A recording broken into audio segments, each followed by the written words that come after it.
Ahora vamos a ver los sucesos importantes para el desarrollo de la escolástica.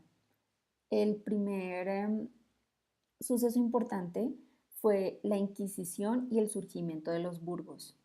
La Inquisición se estableció para combatir a los albigenses, para no combatirlos por la fuerza. Esta herejía de los albigenses, que también tiene el nombre de catarismo, se basaba en una interpretación dualista del Nuevo Testamento. Para ellos el mundo era una plasmación de esta dualidad en la que vagaban las almas, espíritus puros creados por el Dios bueno, envueltas en sus cuerpos, que era la materia creada por el Dios malo. Rechazaban el concepto del infierno.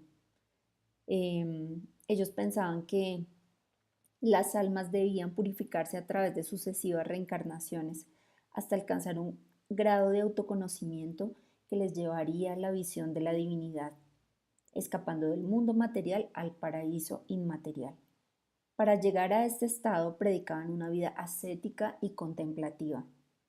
A los que la seguían se les denominaba perfectos y se les consideraba una especie de herederos o continuadores de las prácticas de los apóstoles. Y en cuanto al surgimiento de los burgos, sabemos que los burgos eran como pequeñas ciudades y estas se establecieron en la Edad Media y eran de dos clases. Bueno, en la Edad Media eran solamente dos clases sociales, los nobles, que, donde también estaban, digamos, las personas que entraban a los monasterios, eran denominados nobles. Y por otro lado estaban los siervos, no existían las ciudades, no existía como ese término medio, lo que nosotros denominamos la burguesía. Esta llegó más a partir del mercantilismo que se comenzó a trabajar en medio de aquella época. Por eso el segundo punto se llama el surgimiento de la economía mercantilista y la clase burguesa, porque es también un suceso muy importante para el desarrollo de la escolástica. Ellos empezaron a explorar el comercio y viajaban. Entonces, al viajar y conseguir dinero, surgió esta nueva clase social que ya podía manejar, ya no eran o nobles o siervos, sino que eran personas que podían ser siervas, pero de alguna manera si conseguían dinero, tenían respeto por parte del rey, por ejemplo. Entonces ellos comienzan a construir los burgos alrededor del castillo, comienzan a abrir los comercios para que la gente pueda comprar y vender. Como tercer punto tenemos las cruzadas. A través de las cruzadas se restablece el vínculo entre Oriente y Occidente. Se abren nuevas vías para el comercio. Los comerciantes comenzaron a hacer sus negocios. Es un periodo oscuro, pero se explica el surgimiento de los comerciantes. Traían cosas de Oriente, las llevaban a Occidente y por eso conseguían mucho más dinero. El otro punto que tenemos es el desarrollo de las universidades o las escuelas catedralicias, ese era el otro nombre que tenían. Los monasterios eran muy lejanos, pero con los burgos surgen estas escuelas alrededor de la catedral de cada burgo y comienza a sustituir a la escuela monástica. Se llamaban primero, inicialmente se llamaban escuelas catedralicias y luego se le puso el nombre de universidades. Hay un traslado del foco de la educación. La educación era monopolio de la iglesia, era la única forma que tenían de ascenso social. Alguien nacido como siervo, con proyección intelectual, podría ser apadrinado y podría llegar a ser obispo y entrar dentro de la nobleza. Sin embargo, en este caso no era necesario tener que entrar a un monasterio. Ya podía entrar dentro de la escuela y podría tener ese ascenso social de una manera mucho más fácil. Luego vemos un suceso bastante importante que es el surgimiento de las órdenes mendicantes, franciscanos en Italia y dominicos en España. Estas órdenes planteaban que el Evangelio había que llevarlo a la gente a través de la persuasión. Ellos querían prepararse para convencer, se dedicaron al estudio y por eso ocuparon un lugar muy importante dentro de las escuelas catedralicias. En ese punto se consolidó la oposición a la Inquisición, porque dominicos y franciscanos querían convencer a partir de argumentos y no por la fuerza. El último suceso importante es la divulgación de las obras de Aristóteles en Occidente. Aristóteles se perdió en Occidente, pero no en Oriente. Muchos que regresaban de las cruzadas traían las obras de Aristóteles. En Oriente se conocían muy bien y los que más las conocían eran los musulmanes, que eran bien adelantados en su época. Manejaban supremamente bien la astronomía y las matemáticas. Ellos tradujeron varias obras de Aristóteles y llegaron a Occidente de nuevo a través de las cruzadas. Para Platón, lo más importante era el mundo de las ideas que estaban en la mente. Él decía que todo estaba allí y que lo único que nosotros deberíamos hacer era una labor de conocimiento, una labor de recordar. Pero Aristóteles decía que la mente es una tabla en blanco que no viene con ideas y que no hay nada en la mente que no haya pasado por los sentidos.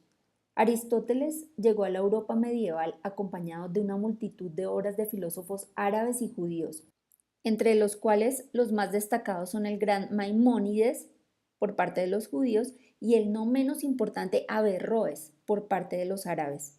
De todos modos, ya a fines del siglo XII y sobre todo durante el XIII, la traducción de las obras de todos estos pensadores ponía al cristianismo occidental ante riquezas hasta entonces completamente insospechadas.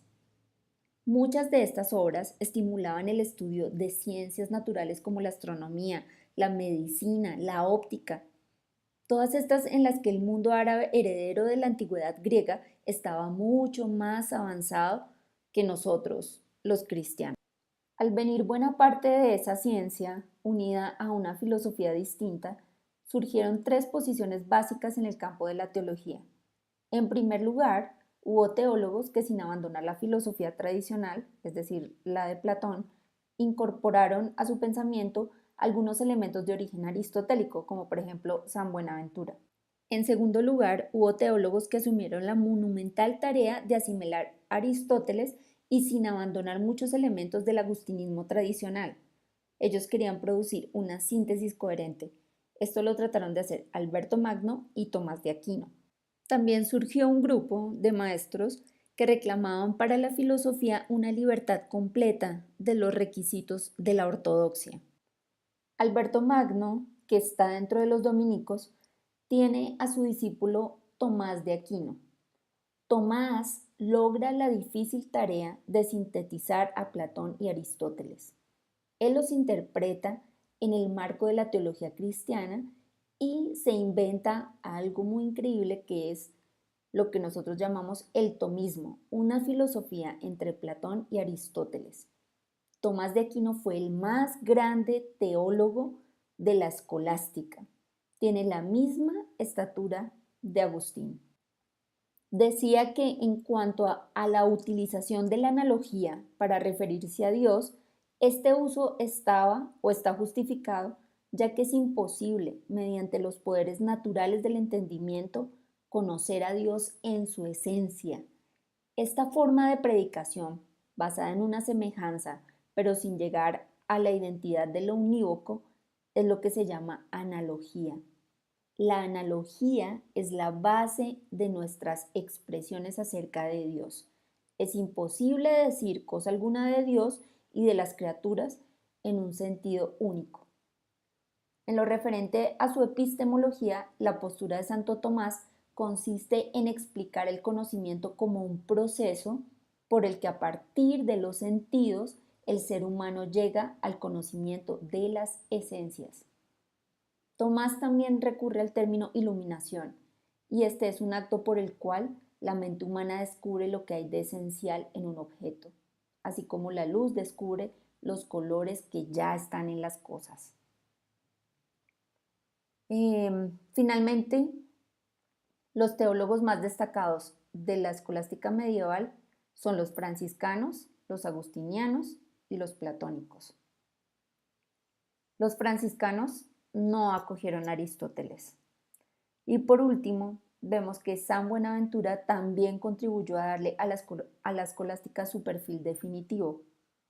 Y Juan Duns Scoto, con sus sutilezas, inicia la decadencia. Le llamaban el doctor sutil. Entenderlo era muy complicado y de allí en adelante la escolástica posterior fue muy difícil. Por eso viene la siguiente clase, que es la Reforma Protestante. Muchas gracias. Este es el final de la clase número 4 de Introducción al Pensamiento Cristiano, que se llama La Escolástica.